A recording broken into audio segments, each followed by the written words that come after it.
ಕನ್ನಡ ಪರ ಹೋರಾಟಗಾರರಿಂದ ಕರ್ನಾಟಕ ಬಂದ್ ಮೈಸೂರು ಬ್ಯಾಂಕ್ ಸರ್ಕಲ್ನಲ್ಲಿ ಹೂ ನೀಡಿ ಬಂದ್ಗೆ ವಿರೋಧ ವ್ಯಕ್ತಪಡಿಸಲಾಗ್ತಾ ಇದೆ. ಕರ್ನಾಟಕ ಸಂಘಟನೆಗಳ ಸಮಿತಿ ಮತ್ತು ಕರುನಾಡ ಕಾರ್ಮಿಕರ ಸೇನೆ ವಿರೋಧ. ಸಾರ್ವಜನಿಕರಿಗೆ ಹೂ ನೀಡೋದಕ್ಕೆ ಕೆಲ ಹೋರಾಟಗಾರರು ಮುಂದಾಗಿದ್ದಾರೆ. ಬೆಳಗಾವಿಯಲ್ಲಿ ಆಗಿರೋ ಘಟನೆಗೆ ಬೆಂಗಳೂರಿನಲ್ಲಿ ಬಂದ್ ಬೇಡ, ಶಾಲಾ ಮಕ್ಕಳಿಗೆ ತೊಂದರೆ ಆಗುತ್ತೆ, ಬಂದ್ ಬೇಡ ಅಂತ ಹೇಳ್ತಾ ಇದ್ದಾರೆ. ಅಂದ್ರೆ ಈ ಬಂದ್ಗೆ ವಿರೋಧಿಸ್ತಿದ್ದಾರೆ. ಬಂದ್ ಬೇಕಾಗಿರ್ಲಿಲ್ಲ, ಯಾಕೆ ಬೇಕು ಬಂದು ಅಂತ ಹೇಳ್ತಿದ್ದಾರೆ ಅವರು.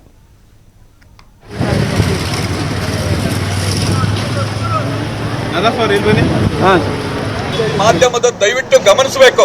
ನಮ್ಮನ್ನ ಸಂಪೂರ್ಣವಾಗಿ ಹತ್ತಿಕ್ಕುವಂತ ಕೆಲಸ ನಮ್ಗೆ ನೋಡಿ ಲಿಸ್ಟ್ ಇದೆನ್ರಿ. ನಾವ್ ಯಾವ್ದು ಗೂಂಡ ಕಾಯ್ದೆ ಹಾಕೊಂಡಿದೀವ? ನಾವು ನಮ್ ಮನೆ ಹತ್ರ ಪೊಲೀಸು, ನಮ್ಮ ಆಫೀಸ್ ಹತ್ರ ಪೊಲೀಸು, ನಮಗ್ ನೋಟಿಸ್ ಮೇಲೆ ನೋಟಿಸು.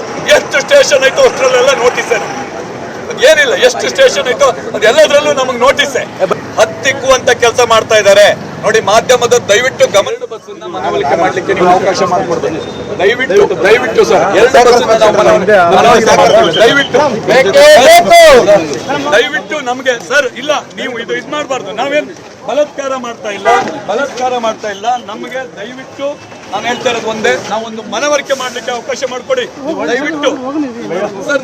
ನೀವ್ ಏನ್ ಸರ್ ಈ ರೀತಿ ದಬ್ಬಾಳಿಕೆ ಮಾಡಿದ್ರೆ ಹೇಗೆ ಸರ್? ಯಾಕೆ ಸರ್ ಈ ರೀತಿ ದಬ್ಬಾಳಿಕೆ? ಯಾಕೆ ಸರ್ ಯಾಕೆ ದಬ್ಬಾಳಿಕೆ ಮಾಡ್ತಾ ಇದ್ದೀರಿ ಸರ್? ಯಾಕೆ ದಬ್ಬಾಳಿಕೆ ಮಾಡ್ತಾ ಇದ್ದೀರಿ? 4 ಜನ ಇದು ಮಾಡ್ತೀವಿ ಸರ್, 4 ಜನಕ್ಕೆ ಮನವೊಲಿಸುವಂತ ಕೆಲಸ ಮಾಡ್ತೀವಿ. ದಯವಿಟ್ಟು ಸರ್ ಪ್ಲೀಸ್ ನಮಗೆ ಅವಕಾಶ ಮಾಡ್ಕೊಡಿ.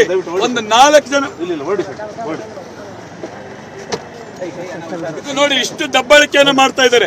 ನಮಗ್ ನಿಲ್ಲಕ್ಕೆ ಬಿಡಲ್ಲ ಅಂತ ಹೇಳಿದ್ರೆ ಯಾವ ರೀತಿ? ನಮ್ಮನ್ನ ನಿಲ್ಲಕ್ಕೆ ಬಿಡ್ತಾ ಇಲ್ಲ, ನಮ್ಮನ್ನ ಎಲ್ಲೂ ನಿಲ್ಲಕ್ ಬಿಡ್ತಾ ಇಲ್ಲ. ಹಾಗಾದ್ರೆ ನಾವು ಇವತ್ತು ಎಲ್ಲಿಗೆ ಹೋಗ್ಬೇಕು? ನಾವು ಕರ್ನಾಟಕ ಬಂದ್ ಅಂತ ಕರೆದು